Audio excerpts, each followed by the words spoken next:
Today I am in the town of Oswego, Illinois, and I'm going to shoot some big landscapes in small spaces.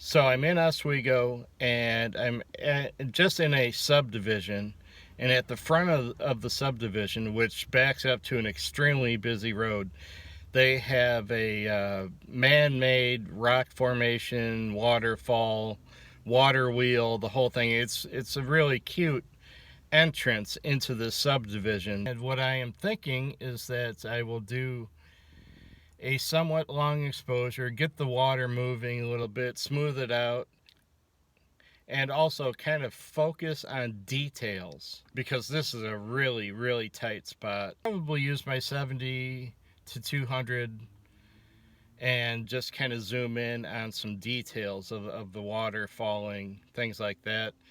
The water wheel.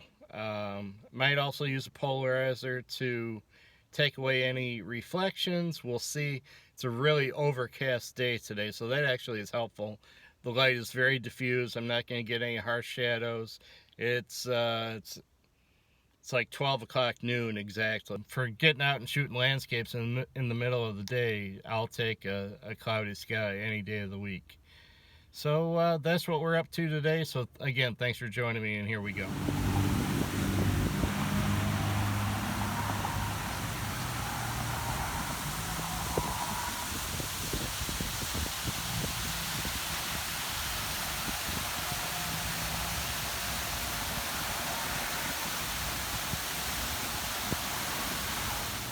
So there's going to be a ton of road noise and a ton of water noise going on, so I apologize in advance for that. But yeah, I'm going to get my my filters on and probably use a 10-step neutral density filter, throw the polarizer on, and see what we can do with this. It's pretty cool. It's really neat in the winter time when it's all lit up for Christmas.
You know, you don't have to go to Yellowstone, you don't have to go to Patagonia, you don't have to go to all these exotic places to find good landscape images or to find good images in general. You just have to have some vision. You can find beautiful images in the weirdest locations, like you guys saw.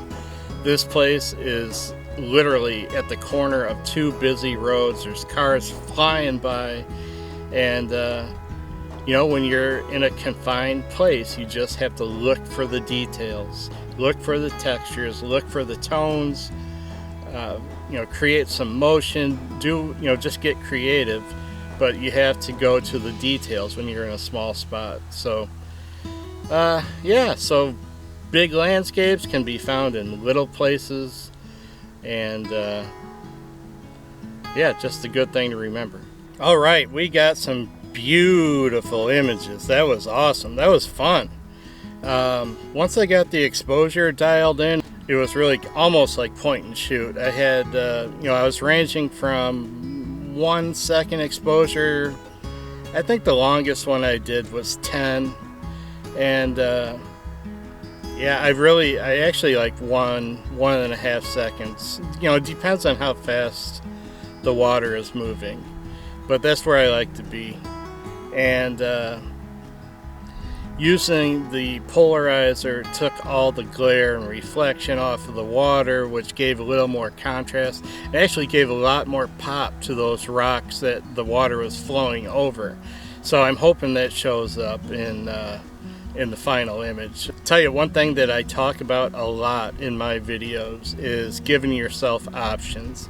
And I'm usually referring to exposure options, you know, brackets, shoot one at the right exposure, shoot one under, shoot one over, and give yourself some options. I'm talking about shooting landscape and shooting portrait orientation.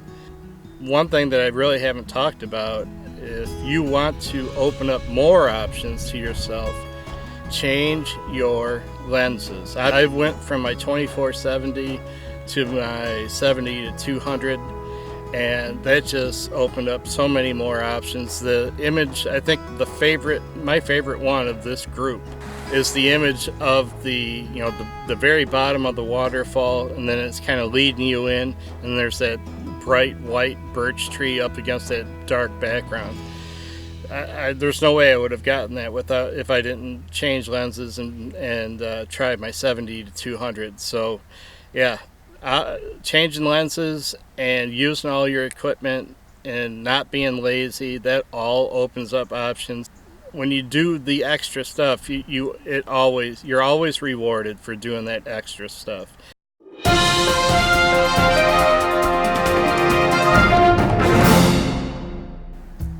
Don't forget that your old buddy Garrick has an Instagram now, so go check it out. Garrick Gillette Photography on Instagram. Do it.